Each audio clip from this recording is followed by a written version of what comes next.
Hi, and welcome to Emmarentia Shul.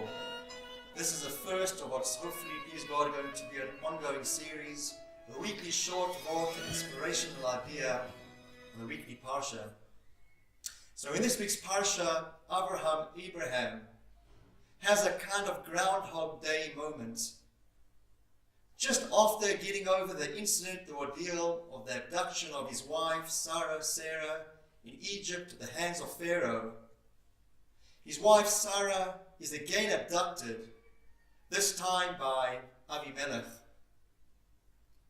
As punishment for the abduction, the Torah tells us that Avimelech and his household were struck by a plague, a particular symptom being that the women of the household were unable to give birth.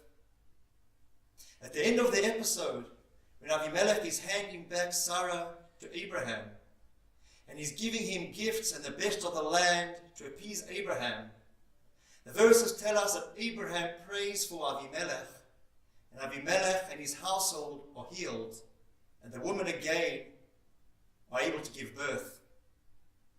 The very next two verses in the Torah, in the parasha we read this week, state that God remembered Sarah, and Sarah gives birth. On the words, and God remembered Sarah, Rashi, the famous biblical commentator, offers a most profound and beautiful commentary.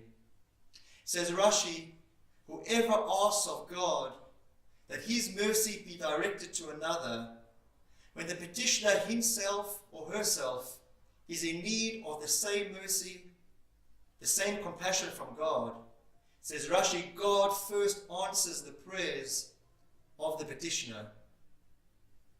Abraham and Sarah were so desperate for children, for Sarah to mother, to give birth to their own children. Yet Abraham and Sarah took the time, took the effort to pray on behalf of others who themselves were crying out for children. And so the Torah tells us the prayers of Abraham and Sarah were answered first. I think the message is so profound for all of us in our lives.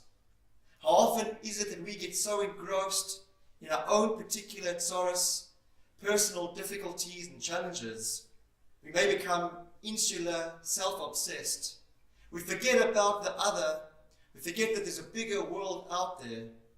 The message is show the sensitivity, show the empathy to those around us. God should please God always answer our prayers at all times.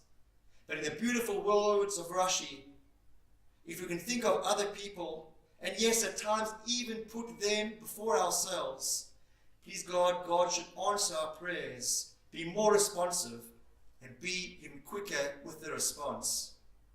Until the next time, I wish you a good Shabbos, and ask you to please subscribe to the channel for future videos.